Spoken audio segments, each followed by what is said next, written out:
Hello friends, सभी को मेरा नमस्कार। स्वागत है आप सभी लोगों का एक बार फिर से स्टडी मॉक्स यूट्यूब चैनल पर। उम्मीद है कि आप सभी लोग अच्छे होंगे। तो once again we are here with multiple choice questions on CDP शिक्षण शास्त्र। और ये सभी क्वेश्चंस टीचर रिलेटेड एग्जाम में किसी न किसी परीक्षा में जरूर आए हैं। तो ये सभी क्वेश्चंस आप सभी के लिए अपकमिंग एग्जामिनेशंस केवीएस के लिए बहुत महत्वपूर्ण रहने वाले हैं। तो आइए वीडियो शुरू करते हैं। द वेरी फर्स्ट क्वेश्चन, पहला क्वेश्चन क्या है? कक्षा का एक शरारती बालक कक्षा का एक शरारती बालक अन्य छात्रों को परेशान करता है। एक अध्यापक को उसकी समस्या का कारण जानने के हेतु किस विधि का प्रयोग करना चाहिए? यानी कि कई बार ऐसा माहौल होता है कि एक बच्चा कक्षा में शरारत करता है तो उससे दूसरे बच्चे परेशान होते हैं। तो उस समस्या से निवारण पाने के लिए टीचर को किस समस्या का निवारण पाने के लिए किस विधि का प्रयोग करना चाहिए? तो आइए देखते हैं। फर्स्ट ऑप्शन सर्वेक्षण विधि, व्यक्तिक अध्ययन विधि, प्रायोगिक, पर्यवेक्षण। अच्छा, एक बार थोड़ा थोड़ा समझ लीजिए इन विधियों के बारे में। सर्वेक्षण मीन्स यानी कि सर्वेइंग मेथड। अगर इंग्लिश में बात करो, सर्वे मीन्स यहाँ पर एक सर्वे किया जाता है, यानी कि विभिन्न प्रकार के पूछताछ से और आंकड़े इकट्ठे किए जाते हैं जिसके आधार पर कोई ना कोई परिणाम निकाला जाता है। व्यक्तिगत अध्ययन विधि यानी कि यहाँ पे एक आप समझो व्यक्तिगत अंतर या फिर इंडिविजुअल डिफरेंस के अनुसार स्टडी करना। और प्रायोगिक विधि ऑप्शन सी क्या है? Project method. And then this is पर्यवेक्षण विधि। अच्छा, पर्यवेक्षण से पहले एक शब्द होता है पर्यवेक्षित। उसका मीनिंग होता है कि चारों तरफ से बिल्कुल एकदम चौकन्ना रहकर बड़ी होशियार बड़ी अच्छे से किसी अ, अच्छे से किसी सॉल्यूशन का अच्छे से किसी चीज़ का समाधान करना। तो पर्यवेक्षण वो होता है। तो यानी कि एक बात हो रही है यहाँ पे एक बच्चे की। तो सारे बच्चे तो एक समान होते नहीं, तो यानी कि बच्चे ने कोई ना कोई तो व्यक्तिगत अंतर को समझना ही पड़ेगा शिक्षक को। तो इसलिए हम इस समस्या का निर्माण ऑप्शन बी से कर सकते हैं, यानी कि व्यक्तिगत अध्ययन विधि से कर सकते हैं। तो option B will be your answer. Now coming to the second question. बाल विकास की परिभाषा का अध्ययन क्षेत्र है जो, अच्छा, बाल विकास क्या है? नॉर्मल तौर पर बात करें तो ऑप्शन ए मानवीय सामर्थ्यों में परिवर्तन का परीक्षण करता है। ओके, ऑप्शन बी जीवन अवधि के दौरान व्यवहार की व्याख्या ढूंढेगा।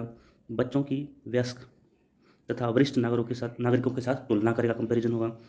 किसी बच्चे के संज्ञानात्मक, सामाजिक तथा दूसरे सामर्थ्यों के क्रमिक विकास के लिए उत्तरदायी होगा। तो क्या होता है बाल विकास अगर परिभाषा देखें तो हम अगर हमारा मोस्ट रिलेवेंट आंसर बैठेगा तो option D will be our answer. यहाँ पे बच्चों की cognitive development, social development and others जो भी डेवलपमेंट एरियाज है उनके बारे में बात की जाएगी। तो option D will be our answer. Next question. बच्चे के विकास के सिद्धांतों को समझना शिक्षक की सहायता करता है। ओके, टीचर की किस प्रकार से हेल्प करता है, क्यों हेल्प करता है? ऑप्शन ए शिक्षार्थियों की भिन्न अधिगम शैलियों को प्रभावी रूप से संबोधित करने में। ओके, शिक्षार्थी के सामाजिक स्तर को पहचानने में। ऑप्शन सी शिक्षार्थी की आर्थिक पृष्ठभूमि को पहचानने में। ऑप्शन डी शिक्षार्थी को क्यों पढ़ना चाहिए यह औचित्य स्थापित करने में। ओके, चलिए ठीक है। देखिए, अगर सारे ऑप्शन थोड़ा सा कंफ्यूजिंग लग रहे हैं लेकिन हमें मोस्ट रिलेवेंट आंसर निकालना पड़ेगा इसमें से। तो हम मोस्ट इंपॉर्टेंट क्या है, यानी कि एजुकेशन का चाइल्ड सेंटर्ड, यानी कि बच्चे को केंद्र में लेकर। तो अगर हम बच्चे को केंद्र में लेकर तो यानी कि शिक्षार्थियों के भिन्न अधिगम, यानी कि जो बच्चों के लिए different type of teaching learning method है उनका प्रयोग करके ही हम बच्चे के इंडिविजुअल डिफरेंस को समझ सकते हैं और बच्चों को आराम से पढ़ा सकते हैं क्लासरूम में। तो यहाँ पे किस प्रकार की बात हो रही है, यानी कि भिन्न अधिगम शैलियों को प्रभावी रूप से संबोधित करने में। तो option A will be our answer. Next question. Seema हर पाठ को बहुत जल्दी सीख लेती है जबकि लीना उसी क्लासरूम में, कक्षा में उसे सीखने में ज़्यादा समय लेती है। यह विकास के किस सिद्धांत को दर्शाता है? ओके, यानी कि एक बच्चा थोड़ा सीख रहा है, एक बच्चा थोड़ा लेट सीख रहा है, स्लो अचीवर बोलते हैं जिसको, स्लो ग्लूमर बोलते हैं। ग्लूमर, नॉट ग्लूमर, सॉरी। तो ऑप्शन ए व्यक्तिगत भिन्नता, अंतः संबंध, निरंतरता, सामान्य से विशिष्ट की ओर। तो यानी कि क्या होगा, दोनों बच्चों में कुछ ना कुछ तो अंतर है, व्यक्तिगत अंतर है। तो वही ऑप्शन में हमारा वो option will be A option will be our answer. Next question. शिक्षण अधिगम प्रक्रिया में व्यक्तिगत रूप से ध्यान देना महत्वपूर्ण है, क्योंकि क्योंकि क्या क्योंकि ऑप्शन ए शिक्षार्थी हमेशा समूह में ही बेहतर सीख सकते हैं। ओके, शिक्षार्थी प्रशिक्षण कार्यक्रमों में ऐसा ही बताया जाता है। ऑप्शन सी इससे प्रत्येक शिक्षार्थी को अनुशासित करने में, ओके, डिसिप्लिन के अवसर मिलते हैं टीचर को। ऑप्शन डी बच्चों की विकास दर भिन्न होती है और विभिन्न तरीकों से सीख सकते हैं। देखो, व्यक्तिगत रूप से फिर से एक वर्ड यूज है व्यक्तिगत, यानी कि इंडिविजुअली बात कर रहे हैं यहाँ पे बच्चों के। अगर इंडिविजुअली बात करें तो वहाँ पे इंडिविजुअल डिफरेंसेस होंगे। और वहाँ पे एक बात और है, यानी कि हर एक बच्चे की विकास दर भिन्न होती है, यानी कि बच्चा अलग अलग तरह से सीख पाता है। तो इस कनेक्शन को देखते हुए हमारा option D will B right answer. बच्चों की विकास दर भिन्न होती है और भिन्न तरीकों से सीखते हैं, इसलिए शिक्षण अधिगम प्रक्रिया में व्यक्तिगत रूप से अधिक ध्यान देना चाहिए। नेक्स्ट क्वेश्चन, व्यक्तिगत शिक्षार्थी एक दूसरे से खालिस्तान में भिन्न होते हैं, किसमें भिन्न होते हैं? विकास कर्म, विकास की सामान्य क्षमता, बुद्धि एवं विकास के सिद्धांतों, विकास के दर। जैसे पहले वाले क्वेश्चन में मैं बता चुका हूँ क्या डिफरेंस होता है उनका। इंडिविजुअल डिफरेंसेस के कारण उनकी विकास दर सेम नहीं होती, यानी कि असमान होती है और भिन्न होती है, तो विकास की दर में भिन्न होते हैं। अच्छा, अगर मैं विकास की दर को डिफाइन करें तो कैसे करेंगे? This is rate of development, जिसके अनुसार एक बच्चा विभिन्न क्रमों को फॉलो करते हुए सीखता है। नेक्स्ट क्वेश्चन, पूर्व विद्यालय में यानी कि प्री प्राइमरी जो स्कूल होते हैं, पहली बार आया बच्चा मुक्त रूप से चिल्लाता है। ओके, 2 वर्ष पश्चात वही बच्चा जब प्रारंभिक विद्यालय में पहली बार जाता है तो अपना तनाव चिल्लाकर व्यक्त नहीं करता, अपितु बल्कि उसके कंधे और गर्दन की पेशियां तन जाती हैं। उसके इस व्यावहारिक परिवर्तन पर क्या सिद्धांतिक आधार हो सकता है? यानी कि बच्चा पहले चिल्लाता है, छोटा होता है, लाइक बचपन स्कूल, प्ले स्कूल होते हैं, लेकिन जब ये प्राइमरी स्कूल में एंटर करता है, लाइक 3rd 4th क्लास में क्या होता है, उसमें कुछ व्यावहारिक परिवर्तन देखने को मिल सकते हैं। लाइक तनाव मुक्त करना, गुस्सा व्यक्त करना, कैसे करेगा? कई बार चेहरा लाल हो जाना, ठीक है, कोई और फिजिकल एक्टिविटीज़ करना, तो वो किस व्यावहारिक परिवर्तन को दर्शाएगा? ऑप्शन ए देख लेते हैं, विकास क्रमिक प्रकार से होता है। ओके, बिल्कुल होता है। विकास निरंतरीय, बिल्कुल चलता रहता है थ्रू आउट द लाइफ। अलग अलग लोगों में विकास विभिन्न रूप से होता है। ओके, विभेद ये सारे क्या विकास के सिद्धांत हैं एक्चुअली, तो इनमें से कौन सा सिद्धांत फॉलो होगा? देखो, निरंतरता का कोई सिद्धांत नहीं इसमें, बच्चा चिल्ला रहा है, बाद में कुछ और कर रहा है। क्रमिक प्रकार से हो सकता है, यानी कि क्रमिक कुछ चीज़ें सीखता है, उसने पहले चिल्लाया, बाद में उसने क्या किया, फिजिकल एक्टिविटीज़ या कुछ और एक्टिविटीज डिफ्रेंशिएट शो किया पहले वाली एक्टिविटी से। तो क्या हो सकता है? मोस्ट रिलेवेंट आंसर क्या हो सकता है? अच्छा, ऑप्शन डी में क्या है? विभेद एवं एकीकरण के विकास। विभेद एवं एकीकरण मैं एग्जांपल दे रहा हूँ, कहाँ देखने को मिल सकता है? जैसे छोटा बच्चा है, फॉर एग्जाम्पल कोई छोटा बच्चा है, पहले अपने हाथ को उठाना सीखता है, चलाना सीखता है, वो डायरेक्ट उंगलियां थोड़ी डायरेक्ट कोई ग्लास या चम्मच थोड़ी पकड़ लेगा। पहले वो क्या करेगा, अपने पूरे हाथ को हिलाएगा, एक्टिविटी करेगा कंप्लीटली हैंड को हिला के, राइट। उसके बाद धीरे धीरे उसके हाथ के जॉइंट्स मूव करना सीखेगा वो अपने, फिर उंगलियों पे आएगा। तो यानी कि क्या क्या कर रहा हूँ यहाँ पे, यानी कि विभेदीकरण से मैं एकीकरण की तरफ जा रहा हूँ। तो यही वो बच्चा कर रहा है, पहले कुछ और था, बाद में उसने डिफरेंट एक्टिविटीज़ को फॉलो किया। तो option D will be our answer. विभेद एवं एकीकरण विकास के लक्षण हैं। नेक्स्ट क्वेश्चन, एक बच्चा अपनी मातृभाषा सीख रहा है, वह दूसरा बच्चा वही भाषा द्वितीय भाषा के रूप में सीख रहा है, यानी कि सेकेंडरी लैंग्वेज के रूप में सीख रहा है। एक की मातृभाषा है, एमटी और एलटी का कंसेप्ट होगा यहाँ पे। दोनों निम्नलिखित में से कौन सी समान प्रकार की त्रुटि कर सकते हैं? अच्छा, त्रुटि is very very important topic for examination, यानी कि त्रुटि से क्वेश्चन पक्का आता ही आता है, तो त्रुटि ध्यान में रखना ही चाहिए। ऑप्शन है अधिकाधिक सामान्यीकरण, सरलीकरण, अत्यधिक संशुद्धता, विकासात्मक। अच्छा देखो, एक चीज़ देखने को मिल रही है यहाँ पे, अगर मैं तीनों चारों ही देखो तो एक त्रुटि एक प्रकार की, लेकिन जो पहले वाली तीन है ना, पहले वाली तीन, ये तीनों फोर्थ की क्या है, एक टाइप लगा लो, ठीक है। वैसे तो अगर मैं आंसर की तरफ जाऊँ तो इसमें विकासात्मक त्रुटि हो जाएगा ये। Option D will B answer, विकासात्मक त्रुटि। अच्छा, विकासात्मक त्रुटि होती क्या है? इसको हम भाषाई त्रुटि भी बोल सकते हैं, भाषाई त्रुटि। और ये तब होती है जब एक विद्यार्थी या शिक्षार्थी कक्षा या पाठ्यपुस्तक में अपने सीमित अनुभव से भाषा के बारे में परिकल्पना करने का प्रयास करता है, यानी कि अपना ओपिनियन रखता है भाषा के बारे में। और फिर इससे हमें संकेत क्या मिलता है? इससे हमें संकेत मिलता है शिक्षार्थी ने अपना भाषाई ज्ञान विकसित करना शुरू कर दिया है, यानी कि पूरा तो नहीं लेकिन विकसित करना शुरू कर दिया है, तो वहाँ पे त्रुटि के चांसेस तो होंगे ही होंगे। तो यानी कि हमें और शिक्षण विधि प्रयोग करके उसकी त्रुटियों को दूर करना होगा। तो विकासात्मक त्रुटि ये है। मैं बात कर रहा था विकासात्मक त्रुटि के अंतर्गत आने वाले ए और बी सी ऑप्शन क्या है, यानी कि इसके बारे में बात करें, अधिक सामान्यकरण क्या होता है? ये वो है जहाँ पे एक शिक्षार्थी लक्ष्य भाषा, यानी कि सेकेंडरी ऑप्शन, लक्ष्य भाषा में संरचनाओं के दोनों संरचनाओं के अपने अनुभव के आधार पर क्या करता है, संरचना बनाता है। यानी कि यहाँ पे विद्यार्थी संरचना बनाता है, कंक्लूजन निकालता है। और सरलीकरण में क्या हो जाएगा, यानी कि यहाँ पे क्या करता है विद्यार्थी, जटिल के बजाय सरल नियमों का पालन या उपयोग करता है। और अत्यंतिक संशुद्धता क्या होता है, इसको भी देख लेते हैं। ये क्या होता है, यह भाषा सीखने में मतलब नियमों के अति अनुप्रयोग को दर्शाता है, यानी कि अत्यधिक अनुप्रयोग किया जाता है। तो ए बी सी इस विकासात्मक के एक तरह से टाइप लगा सकते हैं, लेकिन इसका आंसर क्या हुआ हमारा? Option D. तो किस प्रकार की समान त्रुटि कर सकते हैं? विकासात्मक। नेक्स्ट क्वेश्चन, प्रत्येक शिक्षार्थी स्वयं से विशिष्ट है, इसका अर्थ है स्वयं में विशिष्ट है। ओके, स्वयं में स्पेसिफाइड है, यानी कि स्पेसिफिक। ऑप्शन ए, सभी विद्यार्थियों या शिक्षार्थियों के लिए एक समान पाठ्यचर्या संभव नहीं है। ये तो बिल्कुल ही गलत है, क्यों नहीं भाई? इंक्लूसिव एजुकेशन और क्या है? एक विषम रूपी कक्षा में शिक्षार्थियों की क्षमताओं को विकसित करना असंभव है। विषम रूपी शिक्षार्थी बिल्कुल गलत है। संभव हर तरीके से। कोई भी दो शिक्षार्थी अपनी योग्यताओं, रुचियों और प्रतिभाओं में एक समान नहीं होते। इसको देख लेते हैं एक बार। शिक्षार्थियों में ना तो कोई समान विशेषता होती है, न ही उसके लक्ष्य समान होते हैं। तो क्या बन सकता है इसका? ऑप्शन सी विल बी और रिलेवेंट ऑप्शन।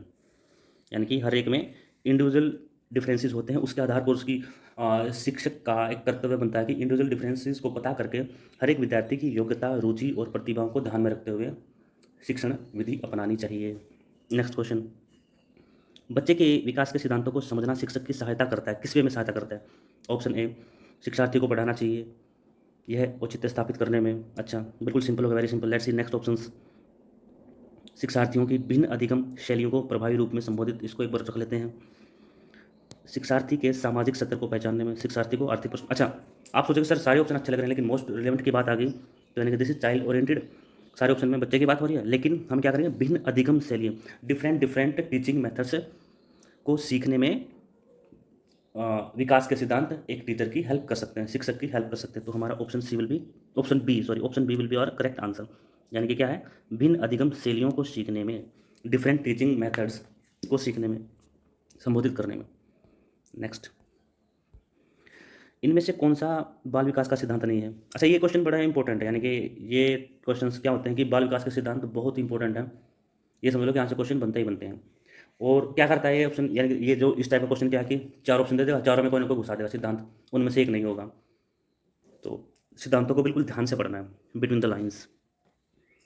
विकास परिपक्वन तथा अनुभव के बीच अन्योन्य क्रिया की वजह से घटित होता है। ओके, अनुभव और परिपक्वन, ठीक है। Maturity and experience. अनुभव विकास का एकमात्र निर्धारक है। ये तो बिल्कुल ही गलत हो गया, एकमात्र निर्धारक नहीं हो सकता, विकास के तो और भी हो सकते हैं।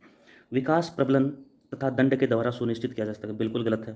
प्रबलन हो सकता है, मोटिवेशन दंड के द्वारा भी हो सकता है, लेकिन इट्स नॉट फॉर ऑलवेज। प्रत्येक बच्चे की गति का सही ढंग से अनुमान लगा सकता है। तो क्या बनेगा, कौन सा सिद्धांत है?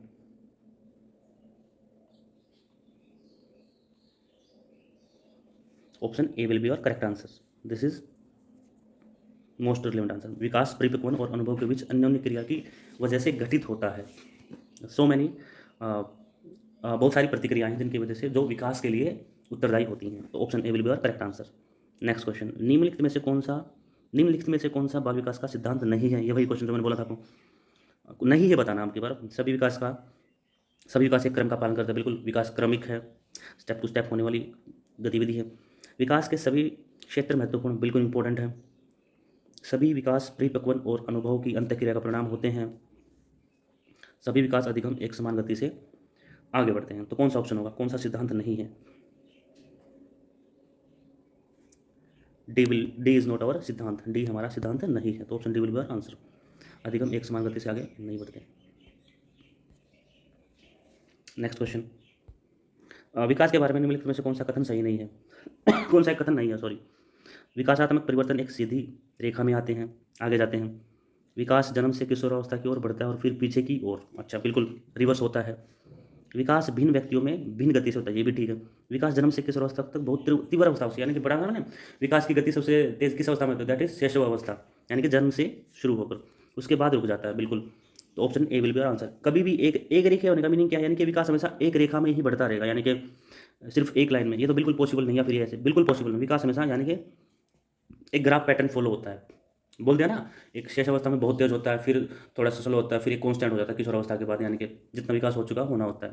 तो एक रेखे तो कभी नहीं होता। तो ऑप्शन ए विल बी और आंसर।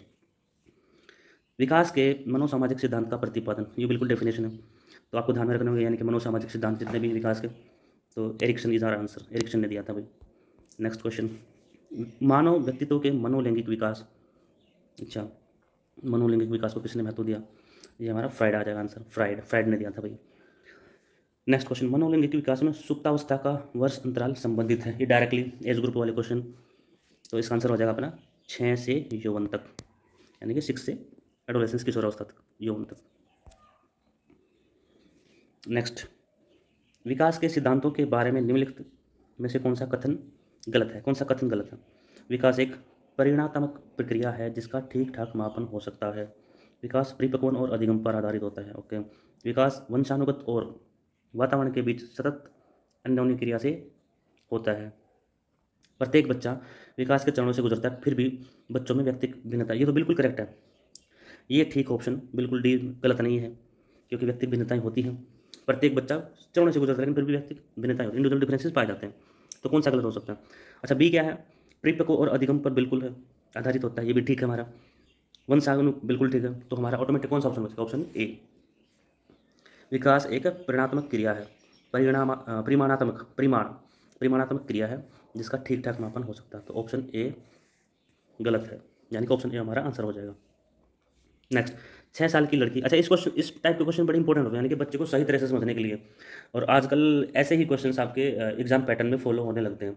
डायरेक्टली डेफिनेशंस बहुत कम पूछी जाती हैं, बहुत ही कम, यानी कि मेथडोलॉजी को दर्शाने वाले क्वेश्चन बहुत ही ज़्यादा आते हैं, यानी कि इनको बोलते हैं case based questions, case study questions. और आजकल एजुकेशन में NEP 2020 इसी के बारे में बात करें, यानी कि ज़्यादातर कॉन्टेक्चुअल मैटर ना होकर बच्चे को केस स्टडी पे ध्यान दिलाया जाए।